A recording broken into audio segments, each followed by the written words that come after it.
ఎందుకు మాట్లాడుతున్నారు అడగండి. అదేవిధంగా మీకు బాకీ ఉన్న 17,500 రూపాయలు ఎకరానికి ఖచ్చితంగా ఇచ్చేదాకా కాంగ్రెస్ పార్టీని ఎక్కడికక్కడ నిలదీయండి అని పిలుపునిస్తూ ఉన్నాం. రేపు రాష్ట్ర వ్యాప్తంగా అన్ని మండలాల్లో మా పార్టీ నాయకులు, మా పార్టీ కార్యకర్తలు వివిధ రూపాల్లో రేపు జిల్లాలలో, నియోజకవర్గాలలో, మండలాల్లో ఎక్కడికక్కడ రాష్ట్ర రైతాంగానికి మద్దతుగా, సంఘీభావంగా ఈ మోసానికి వ్యతిరేకంగా నిరసనలు కార్యక్రమాలు వివిధ రూపాల్లో చేపడతాం. ఈ ప్రభుత్వం దిగొచ్చేదాకా ఈ నిరసనలు ఒక్కరోజుతో వదిలిపెట్టాం. చూస్తాం, రేపు నిరసన చెప్తాం. ప్రభుత్వం సంక్రాంతి వరకు ఏదైతే వేస్తానంటుందో రైతు భరోసా జనవరి 26 నుంచి ప్రారంభం అంటున్నారు. సంక్రాంతి తర్వాత వీళ్ళు మాట నిలుపుకుంటారా, 15,000 ఇస్తారా, ఇయ్యరా, తప్పకుండా చూస్తాం. అట్లాగే మేము గమనిస్తూ ఉన్నాం జాగ్రత్తగా. పత్తి రైతును మోసం చేసే ప్రయత్నం 70 లక్షల మంది దాన్ని నడిపే తెలివి లేదు, పరిపాలన చేతగాదు. కాబట్టి నోటికొచ్చిన వ్యాఖ్యానాలు స్పష్టంగా చెప్పినాము. ఆ తర్వాత మా హైకమాండ్ చెప్పింది ఎలాంటి ఏమంటారు కాన్ఫ్లిక్ట్ ఆఫ్ ఇంట్రెస్ట్ ఏం లేదు. సో ఎలాంటి కాన్ఫ్లిక్ట్ ఆఫ్ ఇంట్రెస్ట్ లేకుండా పదాలు కూర్చి ఏర్చి తెలిసి పూర్తి స్థాయి అవగాహనతో, సోయితో, స్పృహతో కౌలు రైతులది కౌలు రైతులకు ఇస్తాం, భూ యజమానులది భూ యజమానులకు ఇస్తాం, ఇద్దరికీ 15,000 రూపాయలు ఇస్తాం. మీకు ఎందుకు కన్ఫ్యూజ్ అవుతారు మీరు, నాకు అర్థమైతే లేదంటూ పిసిసి అధ్యక్షుడిగా ఆనాడు రేవంత్ రెడ్డి గారు చెప్పిన మాట. ఆ తర్వాత మా హైకమాండ్ చెప్పింది నేను చెప్తున్న మాట కాదు ఇది అని సోనియా గాంధీ గారిని ఉటంకిస్తూ వారు చెప్పిన మాట కూడా ఉంది. దయచేసి వినండి. ఎందుకంటే సోనియమ్మనే రైతు భరోసా పథకం కింద ప్రతి ఎకరానికి ప్రతి సంవత్సరానికి రైతులకు సహాయం అందించడానికి కౌలు రైతులతో సహా 15,000 రూపాయలు, నువ్వు 10,000 బిచ్చమేస్తే మేము ఆత్మగౌరవం నిలబెట్టడానికి 15,000 రూపాయలు ఇస్తున్నాం. ఇదే కాదు, మీరు బిచ్చమేస్తే 10,000 మీరు బిచ్చమేస్తే మేము 15,000 రూపాయలు ఆత్మగౌరవాన్ని పెంచడానికి ఇస్తున్నామంటూ వారు చెప్పిన మాట. ఇదంతా మీరు చూసే ఉంటారు, మళ్ళొకసారి గుర్తు చేయడానికి మాత్రం. అది కూడా సోనియమ్మ చెప్పిన మాట అంటూ, ఇందిరమ్మ రాజ్యంలో సోనియమ్మ మాట నిలబెడతామంటూ సోనియా గాంధీ గారిని ఉటంకిస్తూ ముఖ్యమంత్రి రేవంత్ రెడ్డి చెప్పిన మాట. సరే, ఇక్కడ ఈ స్థాయి నాయకులు చెప్తే నమ్ముతలేరేమో అని చెప్పి వరంగల్లో రైతు డిక్లరేషన్ అనే ఒక భారీ బహిరంగ సభ పెట్టి వేలాదిగా రైతులను అక్కడ తీసుకొచ్చి రాష్ట్ర వ్యాప్తంగా అక్కడ కూడా ఢిల్లీ నుంచి వచ్చిన రాహుల్ గాంధీ గారితో కూడా ఇదే మాట చెప్పించారు. దయచేసి అది కూడా ఒకసారి రాహుల్ గాంధీ గారి బయట కూడా మీరు వినాలి. हमने वरंगल डिक्लेरेशन किया और उसमें हमने तेलंगाना के किसानों से वायदे किए. मैंने कर्जा माफी की बात की, एमएसपी की बात की, 15,000 रुपए प्रति एकड़ डायरेक्ट बेनिफिट हम किसानों को देने जा रहे हैं. और रेवंत जी ने पूरा डिक्लेरेशन पढ़ा. यह सिर्फ एक डिक्लेरेशन नहीं है, यह किसानों के लिए कांग्रेस पार्टी की गारंटी है. ఇది డిక్లరేషన్ కాదు, కాంగ్రెస్ పార్టీ రైతులకు ఇచ్చే ఒక గ్యారంటీ. రేవంత్ రెడ్డి గారు కూడా మొత్తం చదివిన డిక్లరేషన్ నేను కూడా చదువుతున్నా అని చెప్పి 15,000 రూపాయలు ఖచ్చితంగా ఇస్తామని చెప్పి రాహుల్ గాంధీ గారు వరంగల్లో వేలాది మంది రైతుల సమక్షంలో తెలంగాణ రైతులకు ఇచ్చిన మాట. అందుకే ఇవాళ తెలంగాణ ప్రభుత్వం తీసుకున్న ఈ నిర్ణయం ఏదైతే ఉందో 15,000 రూపాయలు ఇస్తాం ఎకరానికి అని చెప్పి ఇవాళ 12,000కే కుదించి సంబురాలు చేయమంటున్న రేవంత్ రెడ్డి ప్రభుత్వం ఖచ్చితంగా తెలంగాణ ప్రజానీకాన్ని, తెలంగాణ రైతాంగానికి తీరని ద్రోహం చేస్తున్నది, తీరని అన్యాయం చేస్తున్నది. ఈ ద్రోహాన్ని, ఈ వంచనని తెలంగాణ రైతులు ఎట్టి పరిస్థితిలో మరి క్షమించరు అనేది తప్పకుండా మా పార్టీ యొక్క ఆలోచన. అందుకే నమ్మి ఓటేసిన పాపానికి డిక్లరేషన్ల పేరిట మీరు ఇచ్చిన వాగ్దానాలు, గ్యారంటీల పేరిట మీరు చెప్పిన మాటలు పచ్చి మోసం అని చెప్పి ఇవాళ తెలంగాణ రైతన్నలందరికీ అర్థమైంది. కాంగ్రెస్ పార్టీని ఖచ్చితంగా భవిష్యత్తులో పాతరేస్తారని చెప్పి మేమైతే బలంగా అనుకుంటా ఉన్నాం. నిజంగా చెప్పాలంటే మోసం అనే పదం కాంగ్రెస్ పార్టీకి సంబంధించినంత వరకు చాలా చిన్న పదం. దగా, నయవంచన, ఈ పదాలు కూడా నిజంగా చెప్పాలంటే సరిపోవు. డిక్షనరీలో కొత్త పదాలు ఎతకాలి వీళ్ళు చేసిన ఈ ద్రోహానికి. అందుకే ఇది ఒక చీకటి అధ్యాయంగా మిగిలిపోతుంది. కపట నాటకాలకు, నోరు తెరిస్తే పచ్చి అబద్ధాలకి, ఇంకొక మాటలో చెప్పాలంటే అబద్ధానికి అంగీలాగు దొడిగితే ఇగో ఈ కాంగ్రెస్ పార్టీ నాయకత్వంలాగా ఉంటుందని చెప్పి వాళ్ళ రాష్ట్ర రైతాంగాన్ని మొత్తానికి కూడా అర్థమైంది. కేసీఆర్ గారి పరిపాలనలో 10 ఏళ్లలో ఆనాడు రుణమాఫీకి అదేవిధంగా రైతు బంధు పథకానికి రెండింటికి మాత్రమే నేను చెప్పేది, మిగతాయి చెప్పని కూడా చెప్పట్లేదు. డైరెక్ట్గా రైతుల ఖాతాల్లో పడ్డ పైసల గురించి మాత్రమే చెప్తున్నాను నేను. రైతు బంధు రూపంలో 73,000 కోట్లు, 27,500 కోట్ల రూపాయలు మీకు రుణమాఫీ రూపంలో, ఈ 2 పథకాలు మాత్రమే 1,00,000 కోట్ల రూపాయలు ఇవాళ రైతుల ఖాతాల్లో వేసిన ఘనత కేసీఆర్ ప్రభుత్వంది. ఇవాళ ఎన్నికల్లో మాట ఇవ్వకపోయినా, ఎన్నికల్లో ఓట్ల కోసం మీలాగా డిక్లరేషన్ల పేరిట మోసం చేయకపోయినా, రైతు బంధు లాంటి పథకాన్ని భారతదేశంలో పెట్టిన మొట్టమొదటిసారి పెట్టిన నాయకుడు స్వతంత్ర భారతదేశంలో కేసీఆర్ గారు. అందుకే కేసీఆర్ గారు రైతు బంధుగానే ఉంటారు, రేవంత్ రెడ్డి రాబందుగానే మిగిలిపోతాడు, రైతుల పాలిట రాబందుగానే మిగిలిపోతాడనే మాట నేను ఖచ్చితంగా చెప్తా ఉన్నాను. రేవంత్ రెడ్డి గారే చెప్పినారు, ఇంకా చెప్పాలంటే చాలా వీడియోలు ఉన్నాయని చెప్పిన మాటలు. డిసెంబర్ 3కు ముందు తీసుకుంటే 5,000, డిసెంబర్ 3 తర్వాత తీసుకుంటే 7,500 రూపాయలు ఇస్తానని చెప్పి ఆనాడు ఎన్నికల కమిషన్కు ఉత్తరం రాసి రైతు బంధు ఆపి సన్నాయి నొక్కులు నొక్కిన వాడు రేవంత్ రెడ్డి. ఆ రోజు 10,000 రూపాయలు కేసీఆర్ గారు 2 పంటలకు ఇస్తుంటే 3 పంటలకు ఇయ్యవా, 3వ పంటకి ఇయ్యవా అని అవహేళన చేసిన వాడు రేవంత్ రెడ్డి. 10,000ను బిచ్చమన్నవాడు, ముష్టి అన్నవాడు రేవంత్ రెడ్డి. మరి ఇవాళ మేము అడుగుతున్నాం, 10,000ను ముష్టి అంటివి, బిచ్చమంటివి, 15,000 ఇస్తానంటివి, ఇవాళ 12,000కు సరిపడి మళ్ళీ అదేదో గొప్ప విషయంలాగా చెప్పుకుంటే సిగ్గనిపిస్తలేదా నీకని అడుగుతా ఉన్నాం. కనీసం మాత్రం చీమగుట్టినట్టన్నా అనిపిస్తలేదా? ఇచ్చిన మాటలు ఈ రకంగా సిగ్గు లేకుండా తప్పుతుంటే కనీసంగా కూడా ఏం అనిపిస్తలేదా అని అడుగుతా ఉన్నాం. ఓడదాటదాకా ఓడమల్లన్న, ఒడ్డుకెక్కినాక బోడమల్లన్న. ఇక అది కాంగ్రెస్ పార్టీ యొక్క వైఖరి మొదటి నుంచి కూడా. రాహుల్ గాంధీ నుంచి మొదలు పెడితే రేవంత్ రెడ్డి దాకా అందరి వైఖరి అదే. నేను అడుగుతా ఉన్న రాహుల్ గాంధీని కూడా, కష్టం వస్తే వస్తా అంటివి, ఇది నా గ్యారంటీ అంటివి, పిలువుండ్రి వస్తా అంటివి. వాళ్ళ తెలంగాణ రైతులు అడుగుతున్నారు, రాహుల్ గాంధీ గారు ఎక్కడున్నారు మీరు? అసలు మీ ప్రభుత్వం ఇన్ని మోసాలకు పాల్పడుతుంటే, రైతు భరోసాని కూడా ఇవాళ రైతు నిరాశగా మారుస్తుంటే, రాష్ట్రంలోని రైతాంగాన్ని నయవంచన చేసి గొంతుకొస్తుంటే ఎక్కడ ఉన్నావు రాహుల్ గాంధీ? నేను అడుగుతా ఉన్నా. వచ్చే దమ్ముందా? వరంగల్కి వస్తావా? ఏదైనా ఒక గ్రామానికి వచ్చి రైతులతో కూర్చుంటావా? మాట్లాడతావా? కనీసం ఎందుకు ఈ రకంగా మోసం చేస్తున్నదో నీ రేవంత్ రెడ్డి ప్రభుత్వం చెప్పే ధైర్యం ఉందా? మేనిఫెస్టోలో ఇచ్చిన మాటను నిలబెట్టుకున్నందుకు ముందుగా ముఖ్యమంత్రి నుంచి మొదలు పెడితే రాహుల్ గాంధీ దాకా ఖచ్చితంగా తెలంగాణ రైతాంగానికి క్షమాపణ చెప్పాల్సిందే. మీరే ఇచ్చినారు వ్యవసాయ డిక్లరేషన్ అని, మీరే చెప్పినారు మాటలు, బోనస్ అన్నారు, ఇంకోటి అన్నారు, చాలా బోగస్ మాటలు మాట్లాడినారు. కానీ వీటన్నిటికంటే దరిద్రం, వీటన్నిటికంటే నికృష్టమైన మాట నిన్న రేవంత్ రెడ్డి గారు మాట్లాడినారు. ఇది పేపర్లో రిపోర్ట్ అయింది, దాని ప్రకారమే నేను మాట్లాడుతూ ఉన్నా. తెలంగాణ కాకుండా ఉమ్మడి ఆంధ్రప్రదేశ్లోనే బాగుండే ప్రభుత్వ ఉద్యోగులకనే ఒక నికృష్టమైన భావదారిద్రపు మాట తెలంగాణ ముఖ్యమంత్రి మాట్లాడడం అనేది, ఇది నిజంగా కూడా తెలంగాణ ఆత్మగౌరవాన్ని కించపరచడమే. అసలు నీకు సిగ్గుందా? ఉద్యమంలో ఎన్నడూ రాలేదు కనీసం కలిసి, ఇవాళ సిగ్గు లేకుండా ఆ ముఖ్యమంత్రి పదవిలో కూర్చొని కూడా ఈ భావదారిద్రపు మాట మాట్లాడడానికి ఒక తెలంగాణ బిడ్డవు కదా, కనీసం రేషమని ఉండాలి కదా. ఎక్కడున్న తెలంగాణ ఎక్కడ పోయిందండి?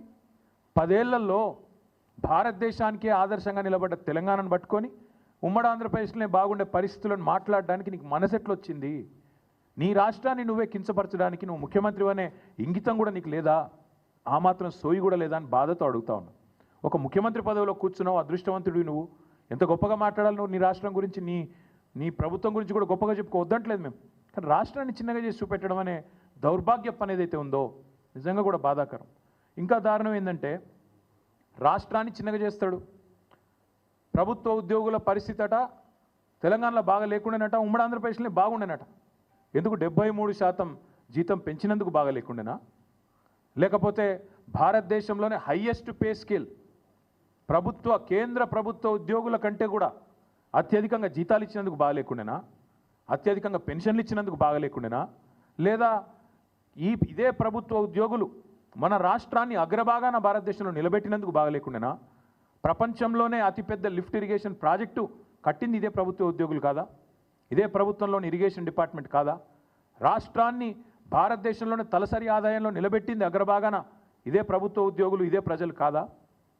రాష్ట్రాన్ని వ్యవసాయంలో ఇబ్బడి ముబ్బడిగా ఉత్పత్తులు వచ్చినాయంటే ఒకవైపు వ్యవసాయ శాఖ అధికారులు, తెలంగాణ రైతులు అందరూ కలిసి కష్టపడితేనే కదా ఫలితాలు వచ్చినాయి. మరి అట్లాంటిది తెలంగాణలో ప్రభుత్వ ఉద్యోగుల పరిస్థితి బాగాలేదు, ఉమ్మడి ఆంధ్రప్రదేశ్లోనే బాగుండే అనే నికృష్టపు మాట ముఖ్యమంత్రి నోట రావచ్చునా? ఇవన్నీ కాకుండా పచ్చి అబద్ధాలు చెప్పడమే వీళ్ళు అలవాటుగా మార్చుకున్నారు. ఎందుకు ఇస్తలేవా రేవంత్ రెడ్డి పెన్షన్లు అంటే పచ్చి అబద్ధం. ఎందుకు ఇస్తలేవా రేవంత్ రెడ్డి 100 రోజుల్లో 6 గ్యారంటీలు అంటే ఆర్థిక పరిస్థితి లేదు, దివాలా తీసినది, నాశనం అయిపోయింది, అప్పుల పాలైపోయింది అని దివాలా కోరు మాటలు మాట్లాడుతున్నాడు ముఖ్యమంత్రి. నేను ఇదే ముఖ్యమంత్రి, ఇదే కాంగ్రెస్ పార్టీ నాయకులు ఎన్నికలకు ముందు మీరు అడిగినారు, రిపోర్టర్లు నిలదీసినారు. మీరు I applaud you, I congratulate you. మీరు అడిగినారు సూటిగా, మీరు అడ్డగోలు హామీలు ఇస్తుండ్రు, ఎట్లా అమలు చేస్తారు అని అడిగినరు. అడిగితే ఆ రోజు పెద్ద పెద్ద డైలాగులు కొట్టిండ్రు. మాకు అంతరికే, మేము 100 సంవత్సరాల పార్టీ, మాకు తెలియదా, మీరు మాకు చెప్పేటోళ్ళ, మేము పెద్ద పోటుగాళ్ళం అని బిల్డప్ ఇచ్చిందే వీళ్ళు. ఒక్కసారి వినండి మేము చెప్పిన మాటలు, మేము కాదు వాళ్ళు చెప్పిన మాటలు. ఆ రోజు రేవంత్ రెడ్డి గారు పిసిసి ప్రెసిడెంట్ రాష్ట్ర ఆర్థిక పరిస్థితి గురించి మాట్లాడిన మాటలు వినండి.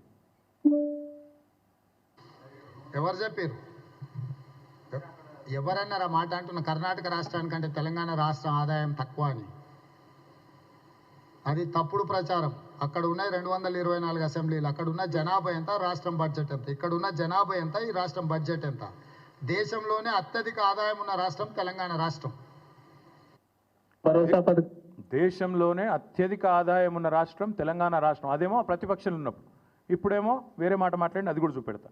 బట్టి విక్రమార్క గారు ఇవాళ deputy chief minister and also Nishant sir, మీరు రాష్ట్ర ప్రజల కోసం రకరకాల హామీలు ఇచ్చారు, కానీ ఆ హామీలు నెరవేర్చడానికి అయ్యే ఖర్చు ఇప్పుడు రాష్ట్ర ఆదాయం కన్నా 3 ఉంది. అది రాష్ట్ర లయబిలిటీస్ మీద, రాష్ట్ర అప్పు మీద భారం పడుతుంది. అంటే ఏ యువత కోసం మీరు ఇన్ని హామీలు ఇచ్చారో చివరికి వారి మీదే భారం పడుతుంది కదా. మీరు దీన్ని ఎలా సాల్వ్ చేద్దాం అనుకుంటున్నారు? ముందు ప్రజలకు మేలు చేయాలనేటువంటి సంకల్పం చాలా ముఖ్యమైనది. 2 ఆదాయాలను సమకూర్చుకోవటంలో అపారమైనటువంటి అనుభవం ఉన్నటువంటి కాంగ్రెస్ పార్టీకి ఇది పెద్ద సమస్య కాదు. ఈరోజు రాష్ట్రంలో తీసుకొచ్చినటువంటి 5 లక్షల కోట్ల అప్పుల్లో ఈ కాళేశ్వరం మీద ఖర్చు పెట్టినటువంటి ఆ 80,000 కోట్ల 1,00,000 కోట్ల మధ్యలో ఉన్నటువంటి సంపద ఇప్పుడు అది అవసరం లేదు. రేపొద్దున భవిష్యత్తు 50,000 కోట్ల రూపాయల పేరు మీద మీరు మిషన్ భగీరథ కోసం ఖర్చు పెట్టినటువంటి ఖర్చు కూడా ఇప్పుడు రాబోయే కాంగ్రెస్ ప్రభుత్వాలకి అవసరం లేదు. ఇటువంటి వాటన్నిటిని జాగ్రత్తగా పోగేసుకుంటూ దోపిడీకి గురి కాకుండా జాగ్రత్త ఫిల్ఫ్రేజ్ చేసి ఆదాయాన్ని పెంచుకొని ఆ వనరులతో ఈ సంక్షేమ కార్యక్రమాలు చేయడానికి మంచి అవకాశం ఉంది. నెంబర్ 1. చాలా చక్కగా దోపిడీకి గురి కాకుండా చేయొచ్చు, కడుపు కట్టుకుంటే అయిపోతుంది, మాకు తెలివి ఉంది, అసలు ఇంకా కొత్త అప్పులు అవసరం లేదు చెప్పిన సుద్దులు డిప్యూటీ సీఎం గారు అన్నాడు. చాలా గొప్పగా చెప్పిన సుద్దులన్నీ కూడా మీ కళ్ళ ముందు ఉన్నాయి. ఆ రోజు ఇంకొక అబద్ధం కూడా ఇవాళ చెప్తున్నది అబద్ధం అనడానికి. ఆ రోజు 5 లక్షల కోట్లు అని చెప్పిండు ఆయన. మొదలు 10 సంవత్సరాల పాటు అసెంబ్లీలో ఉన్నాడు, ప్రతి బడ్జెట్ స్పీచ్లు విన్నాడు, ప్రతిసారి బడ్జెట్ చర్చలో, అప్రాప్రియేషన్ చర్చలో పాల్గొన్న బట్టి గారు ఆ రోజు 5 లక్షల కోట్లు అన్నాడు. ఇప్పుడు రేవంత్ రెడ్డి గారితో సావాసం చేసి డిప్యూటీ సీఎం అయినాక అప్పు సడన్గా 7 లక్షల కోట్లు అయింది, 8 లక్షల కోట్లు అయింది అని చెప్పి అడ్డగోలుగా మాట్లాడుతున్నాడు. ఇక ఇంకొక ఆయన ఉన్నాడు మహానుభావుడు కోమటిరెడ్డి వెంకటరెడ్డి గారు. ఇక ఆయన చాలా గొప్పగా చెప్పినప్పుడు ఎట్లా చేస్తారా మీరంటే ఆయన చెప్పింది అది కూడా వినండి. కాబట్టి మేము ఇచ్చిన స్కీమ్స్ చాలా ఈజీగా 100 రోజులలో అమలు చేస్తామని ఇంత ఈజీగా చెప్తున్నాం మేము. అంటే మాకు లెక్కలు లేకుండానే 5 టైమ్స్ మీ ఎమ్మెల్యే, మినిస్టర్, ఎంపీగా ఉన్నాను. మేము చెప్తామా? 100 డేస్ చూస్తున్నామే అయిపోతాయి. ఇప్పుడు ఆర్టీసీ బస్సెస్ ఫ్రీ పోతున్నాయా? గృహలక్ష్మి స్టార్ట్ అయిందా? కర్ణాటకలో మా దగ్గర మహాలక్ష్మి స్టార్ట్ అవుతుందా? గృహలక్ష్మి మహాలక్ష్మి ఫస్ట్ మంత్ స్టార్ట్ చేస్తాం. అక్కడ రైస్ షార్టేజ్ ఉండి బయట స్టేట్లో కొని ఇచ్చే వరకు ఒక్క స్కీమ్ లేట్ అయింది, అది కూడా ఇప్పుడు స్టార్ట్ అయింది. మా దగ్గర అన్నీ ఉన్నాయి కదా, ఇన్కమ్ పెరుగుతుంది. బతుకునిచ్చే తెలంగాణ ప్రతి ఒక్కరికి 5 లక్షలు సొంత ప్లేస్ ఉంటేనేమో 5 లక్షలు, లేకుంటే ప్లేస్ ప్లస్ 5 లక్షలు ఫస్ట్ 100 డేస్లోనే అలాట్ చేస్తాం. ఇవంతా కలిసి బడ్జెట్ ఎంత తెలుసా? ఆయన 10 లక్షలు ఇచ్చే దళిత బంధు వాళ్ళ నాయకులకు దోషి పెడుతుంది, బీసీ బంధు. అవన్నీ పెడితే ఈ స్కీమ్స్ అన్నీ అయిపోతాయి. స్కీమ్స్ అన్నీ అయిపోతాయి. 10 లక్షలు ఇచ్చే దళిత బంధు బంద్ చేయాలి, బీసీ బంధు బంద్ చేయాలి. 100 రోజుల లోపలనే ఇల్లు లేని వాళ్ళకి ఇల్లు ఇస్తాం, ప్లాట్ కూడా లేకపోతే ప్లాట్ ఇస్తాం, మీదికి 5 లక్షలు ఇస్తాం, 100 రోజుల లోపలనే ఇస్తాం. ఇవన్నీ వీళ్ళు మాట్లాడిన మాటలు, వీళ్ళు చెప్పిన హామీలు. బాధ ఎక్కడ అనిపిస్తుంది అంటే, సరే ఓట్ల కోసం ఇష్టం వచ్చినట్టు నోరు ఎట్లా ఉంటే అట్లా నారికి ఎంత వస్తే నోటికి ఎంత వస్తుందంతా మాట్లాడినారు. కానీ ఇవాళ బాధ్యతాయుతమైన పదవుల్లో కూర్చొని మంత్రులుగా, ఉప ముఖ్యమంత్రిగా, చీఫ్ మినిస్టర్గా ఇవాళ మాట్లాడుతూ ఆర్థిక పరిస్థితి బాగాలేదు అని చెప్పడానికి సిగ్గనిపిస్తలేదా? బాగాలేనిది ఆర్థిక పరిస్థితి కాదు, మీ మానసిక పరిస్థితి. బాగాలేనిది మీ మానసిక పరిస్థితి బాగాలేదు. మీకు ఇక్కడ గుజ్జు లేకపోతే మేమేం చేస్తాం దానికి? మీకు తెలివి లేదు, రాష్ట్రాన్ని నడిపే తెలివి లేదు, పరిపాలన చేత కాదు.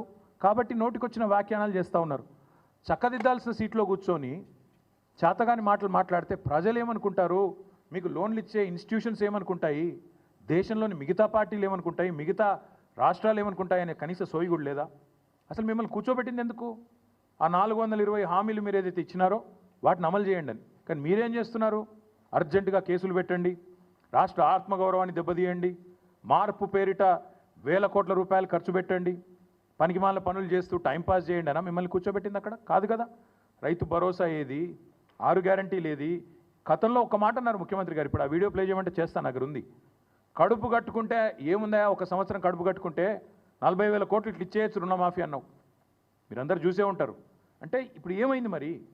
ఈ 420 హామీలు ఏమైనాయి? ఇవాళ ఈ కారు కూతలు ఎందుకు? రాష్ట్ర ఆర్థిక పరిస్థితి బాగాలేదు అనే దివాలా కోరు మాటలు ఎందుకు మాట్లాడుతున్నావు? రైతులను మోసం చేయడానికా? మహిళల్ని మోసం చేయడానికా? పెద్ద మనుషులను మోసం చేయడానికా? లేదా మీ మాటలు నమ్మి ఓట్లేసిన మొత్తం ప్రజలందరినీ మోసం చేయడానికా? ఈ కుంటి సాకులు ఎక్కువ రోజులు చెప్పి తప్పించుకోలేవు. రాష్ట్ర ఆర్థిక పరిస్థితిని ఎవడన్నా ఖరాబ్ చేసిండా అంటే ముమ్మాటికి రేవంత్ రెడ్డి అని నేను ఖచ్చితంగా చెప్తా ఉన్నాను, నిర్ద్వందంగా చెప్తా ఉన్నాను. లేకపోతే చక్కగా పరుగులు పెడుతున్న రాష్ట్రాన్ని, పరుగులు పెడుతున్న హైదరాబాద్ రియల్ ఎస్టేట్ రంగాన్ని, హైడ్రా పేరిట, మూసీ పేరిట దౌర్భాగ్యం అంతా తెచ్చిందే ఈ కాంగ్రెస్ ప్రభుత్వం. మొత్తం వీళ్ళ విధ్వంసకరమైన ఆలోచనలతో, వీళ్ళ చాతగాంతనంతోనే రాష్ట్ర ఆర్థిక పరిస్థితి వాళ్ళ కుదేలైంది. నువ్వే బజార్లో పడి నేను నా ఆర్థిక పరిస్థితి బాగాలేదు బాగాలేదు బాగాలేదు అని 10 సార్లు చెప్తే కొత్త ఇన్వెస్టర్ ఎవడన్నా వస్తాడా? ఉన్నవాడే పారిపోయిండు. 3 పెద్ద పెద్ద పరిశ్రమలు పారిపోయినాయి. కెయిన్స్ అనే పరిశ్రమ పారిపోయింది. మేము కష్టపడి బెంగళూరు నుంచి ఇక్కడికి పట్టుకొస్తే ఆయన గుజరాత్ పారిపోయిండు.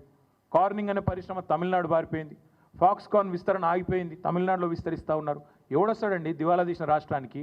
నువ్వు ప్రోత్సాహకాలు ఇస్తావో ఇయ్యవో, రేపు రాయితీలు ఇస్తావో ఇయ్యవో, నీ పెట్టిన మాటలకి విశ్వాసం ఎక్కడుంటుంది? ఒప్పందాలు ఉన్న వాటిని నువ్వు ఇష్టం వచ్చినట్టు ఏకపక్షంగా రద్దు చేస్తే ఎవడు పట్టించుకుంటాడు? రాష్ట్రాన్ని విధ్వంసం చేసిందే, ఈ రాష్ట్రాన్ని అతలాకుతలం చేసిందే నీ దివాలా కోరుతనం, నీ భావదారిద్ర్యం. ఈ అన్నింటికి మించి ఆశ్చర్యకరం అనిపించేది, ఒకవైపు ఏమో కొత్త పెట్టుబడులు రానివ్వట్లేదు మీరు, మరొక వైపు ముఖ్యమంత్రి గారు దావోస్ పోతున్నారని తెలిసింది, దాని గురించి మళ్ళీ మాట్లాడతాను నేను. మరొక వైపు 1,38,000 కోట్ల అప్పు ఒక సంవత్సరంలో. కేసీఆర్ గారు అప్పుల పాలు చేసిండు రాష్ట్రాన్ని ఒకవైపు మాట్లాడుతూ, కేసీఆర్ గారు ఆనాటి ప్రభుత్వం మొత్తం 10 ఏళ్లలో 4,17,000 కోట్ల అప్పు చేస్తే ఈ ప్రభుత్వం ఒక్క సంవత్సరంలో 1,38,000 కోట్ల అప్పు చేసింది. అంటే కేసీఆర్ గారి ప్రభుత్వం సంవత్సరానికి 41,000 కోట్ల అప్పు చేస్తే ఈ ప్రభుత్వం దానికి 3.5 రెట్లు ఎక్కువ ఒకటే సంవత్సరంలో 1,38,000 కోట్ల అప్పు చేసింది. నేను అడుగుతున్న, కేసీఆర్ అప్పు చేస్తే ఏం చేసింది కేసీఆర్ ప్రభుత్వం? 1,00,000 కోట్లు రైతు బంధు రూపంలో, రైతు రుణమాఫీ రూపంలో డైరెక్ట్గా రైతుల ఖాతాల్లో వేసింది. ₹1 వేసినవా నువ్వు వచ్చినాక రైతు భరోసా ఈరోజు వరకు వేయలేదు. కేసీఆర్ ప్రభుత్వం జిల్లాకు ఒక మెడికల్ కాలేజ్ కట్టించింది 33 జిల్లాల్లో. కేసీఆర్ ప్రభుత్వం అస్తవ్యస్తంగా ఉన్న రాష్ట్ర ఆర్థిక పరిస్థితిని చక్కదిద్ది అగ్రభాగాన భారతదేశంలో నిలబెట్టింది తలసరి ఆదాయంలో తెలంగాణ రాష్ట్రాన్ని. కేసీఆర్ ప్రభుత్వం అప్పు చేస్తే ఇంటింటికి తాగునీరు ఇచ్చింది. కేసీఆర్ ప్రభుత్వం అప్పు చేస్తే ప్రపంచంలోనే అతిపెద్దదైన లిఫ్ట్ ఇరిగేషన్ ప్రాజెక్టు కట్టింది. కేసీఆర్ ప్రభుత్వం అప్పు చేస్తే కొత్త మెడికల్ కాలేజీలు కట్టింది, కొత్త హాస్పిటల్ హైదరాబాద్ చుట్టూతా కట్టింది. హైదరాబాద్ నిండా ఇవాళ ఫ్లైఓవర్లు కనబడతా ఉన్నాయి, అండర్ పాస్లు కనబడతా ఉన్నాయి. కేసీఆర్ చేసిన అప్పుకు ఇవాళ ప్రత్యక్షంగా ఫలితాలు కనబడుతున్నాయి. నేను అడుగుతున్న రేవంత్ రెడ్డి, 1,38,000 కోట్ల అప్పు ఒక్క సంవత్సరంలో చేస్తేవే, రైతు బంద్ చేసినవా? వేయలే. రైతు భరోసా ఇచ్చినవా? ఇయ్యలే. ఒక కొత్త ఇటుక పెట్టినవా? ఒక కొత్త ప్రాజెక్టులా? చేయలే. మరి ఎక్కడ పోయినాయి ఈ పైసలన్నీ? ఢిల్లీకి మూటలుగా పంపుతున్నావా? ఎక్కడ పోతున్నాయి ఈ పైసలు? 1,38,000 కోట్లు ఎక్కడ పోయినాయి? రైతులు ఎదురు చూస్తున్నారు 70 లక్షల మంది, మా ఖాతాల్లో రైతు భరోసా ఎప్పుడు పడుతుందని. దానికి సమాధానం లేదు. మరి ఎవరి జేబులు నింపుతున్నావు 1,00,000 కోట్లతో? రాహుల్ గాంధీయా, ఢిల్లీ పెద్దలయ్యా? చెప్పాలి మీరు ఖచ్చితంగా. ఇంకొక మాట ఈ దివాలాకోరు ముఖ్యమంత్రికి నేను చెప్తా ఉన్నా, రాష్ట్రం దివాలా తీయలేదు, దివాలా తీసింది నీ బుర్రా. These are reports of RBI.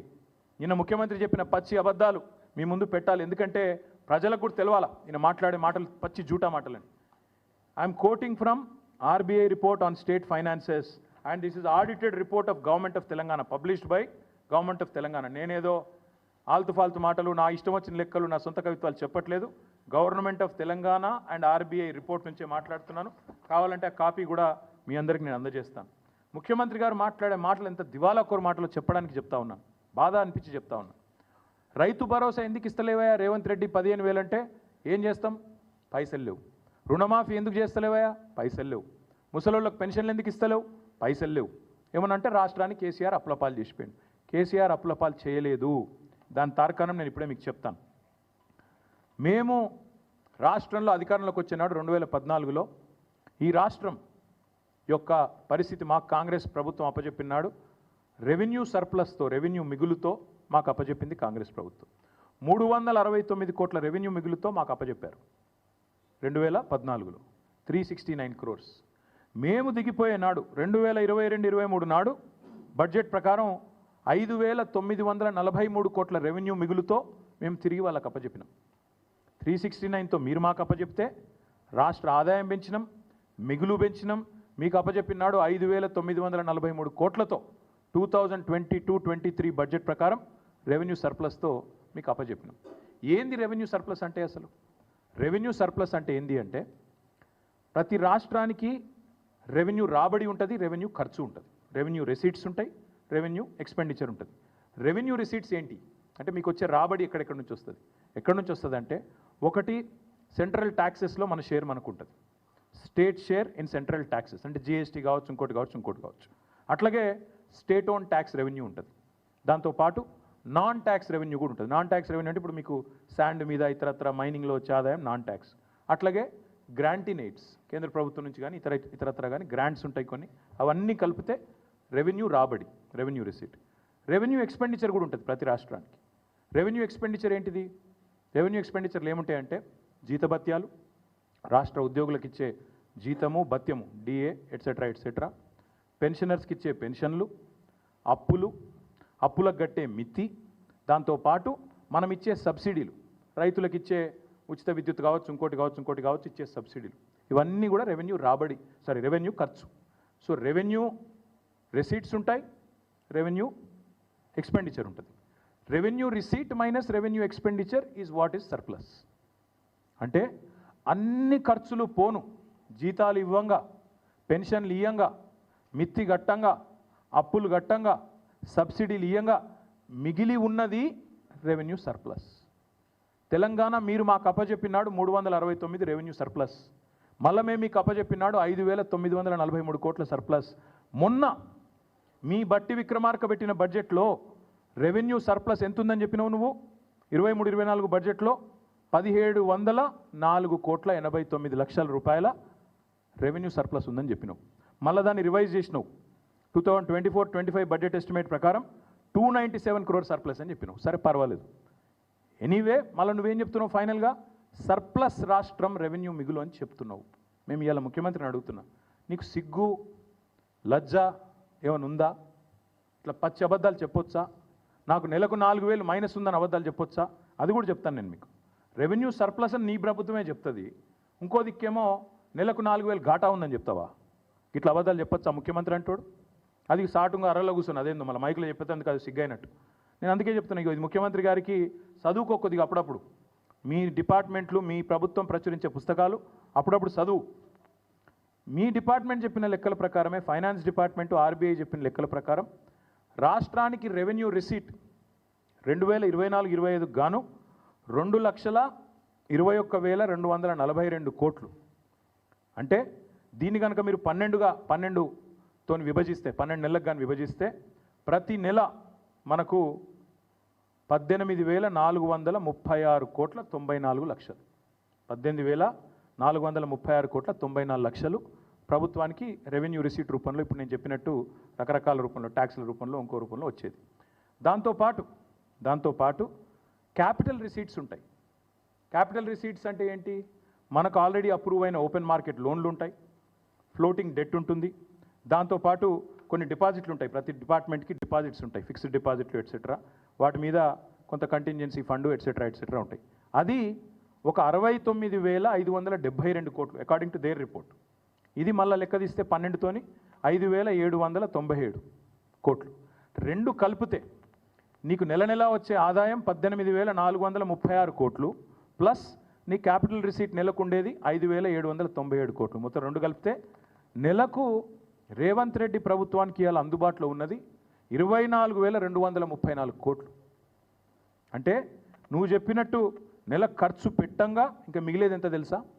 నెలకు దగ్గర 1,734 కోట్ల మిగులు ఉంది నెలకు ఇతర కార్యక్రమాలు చేయడానికి, డెవలప్మెంట్ వర్క్స్ కానీ ఇంకోటి కానీ చేయడానికి.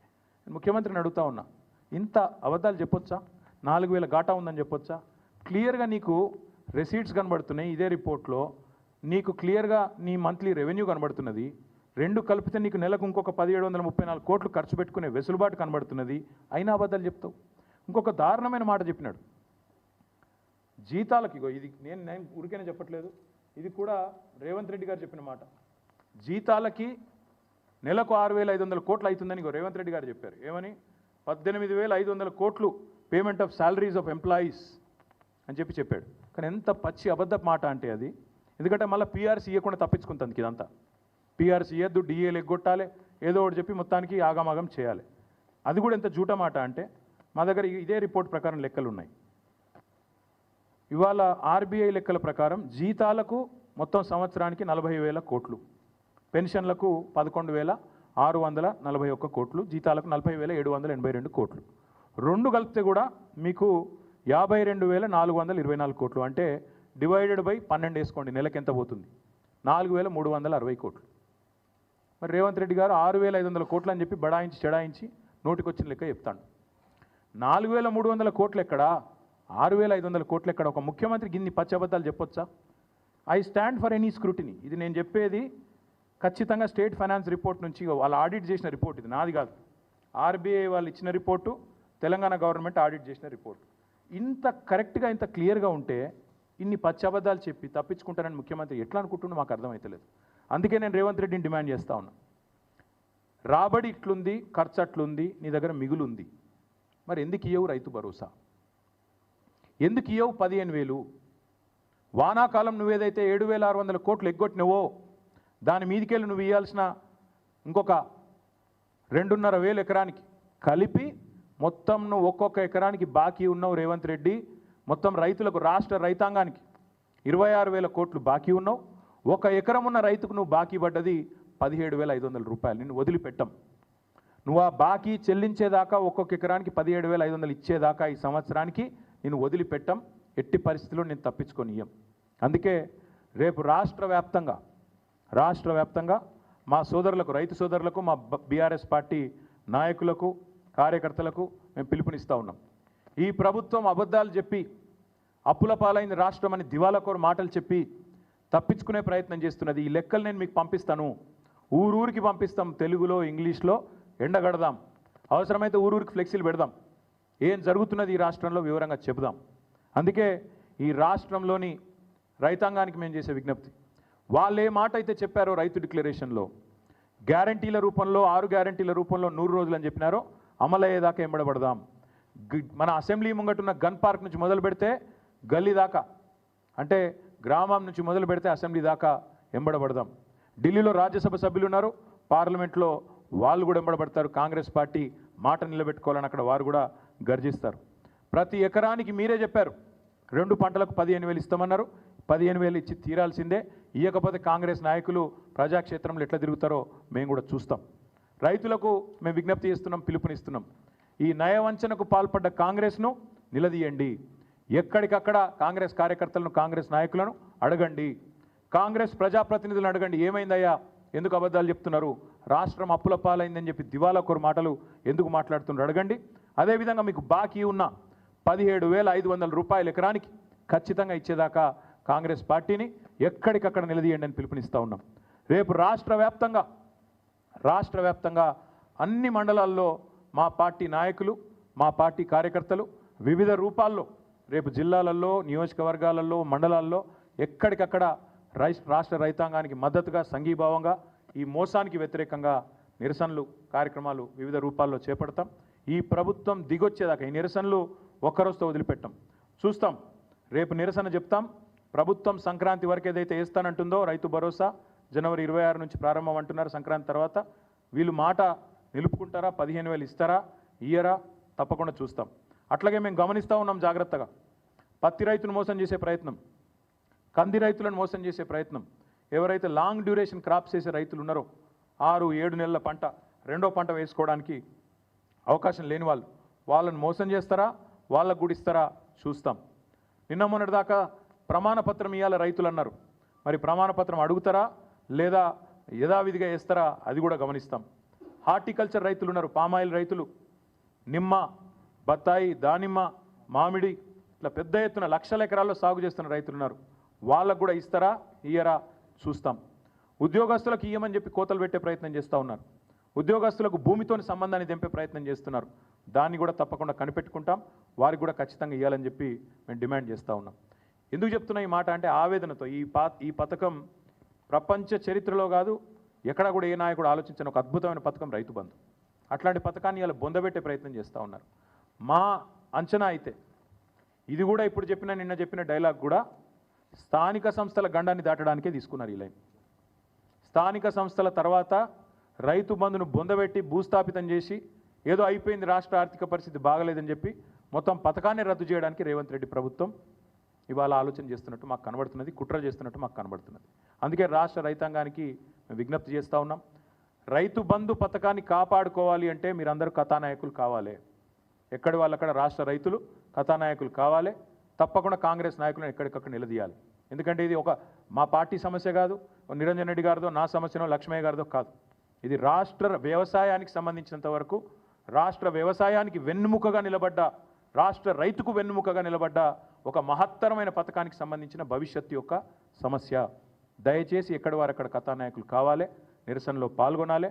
రాష్ట్ర ప్రభుత్వం దిగొచ్చేదాకా, ఇచ్చిన మాట నిలుపుకునేదాకా ఈ నిరసనల పర్వం కొనసాగుతుందని చెప్పి తెలియజేస్తూ మీ అందరికి కూడా ధన్యవాదాలు. Thank you.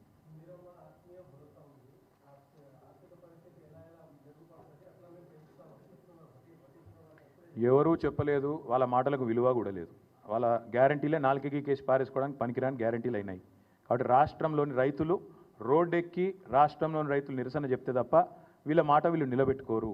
కాంగ్రెస్ పార్టీ రేపు స్థానిక సంస్థల గండాన్ని దాటడానికి మాత్రమే ఇప్పుడు ఈ తాత్కాలికంగా ఒక డ్రామా ఆడుతున్నది. ఇది మీరు అందుకే అంటున్నాను నేను, రాష్ట్ర రైతులు ఆలోచన చేసుకోవాలా. ఈ పథకం ఉండాలి, వ్యవసాయం బాగుండాలి, వ్యవసాయాన్ని పండుగ చేయాలన్న కేసీఆర్ గారి కళ పండాలి, నిండాలి అంటే, మీరు బాగుండాలి అంటే మీరు తప్పకుండా కాంగ్రెస్ నాయకులను ఎక్కడికక్కడ నిలదీయండి. ఈ ప్రభుత్వం మీద మాకు నమ్మకం లేదు బ్రదర్. ఎందుకంటే ఇన్ని మాటలు తప్పినోళ్ళు రేపు ఆ పథకం నిలబెట్టుకుంటారు, మాటలు నిలబెట్టుకుంటారని నాకైతే విశ్వాసం లేదు. చూద్దాం. లోకల్ బాడీ కోసం డ్రామా ఆడుతున్నారని నేను నిర్దిష్టంగా ఆరోపణ చేస్తున్నా. ఎన్ని లక్షల మందికి ఇస్తారు? ఇప్పుడు మీరే చెప్పిండ్రు 22 లక్షల మంది కౌలు రైతులు అన్నారు. ఇవాళ కౌలు రైతుల గురించి ఒక్క మాట మాట్లాడుతుందా ప్రభుత్వం? ఇస్తుందా కౌలు రైతులకు రైతు భరోసా? ఒక్క మాట చెప్తున్నారా? మరి ఇన్ని మాటలు చెప్పిన వాళ్ళు ఎన్నికలకు ముందు కౌలు రైతు అనే మాట కనీసం నోట్లోంచి వస్తుందా? అందుకే మేము అంటున్నాం, ఇది మోసకారి ప్రభుత్వం, రైతు బంధును బొందబెట్టే ప్రయత్నం చేస్తున్న ప్రభుత్వం. ఖచ్చితంగా రైతులు మేల్కొనాలని నిరసన చెప్పాలని కోరుతా ఉన్నాం. Thank you. ఎక్కడ కూడా ఏ నాయకుడు అమల్లోకి వచ్చిన 75 ఏళ్ల సంబరాల సందర్భంగా దశాబ్దాలుగా కాంగ్రెస్ చేతిలో మోసపోతున్నది రైతన్నలే అనే సందేశాన్ని ఇస్తూ ప్రభుత్వం 15,000 ఇస్తామని చెప్పి 12,000 మాత్రమే అంటూ నిన్న 1,25,00,000 కండిషన్లు పెట్టి మళ్ళీ ఒకసారి రాజ్యాంగ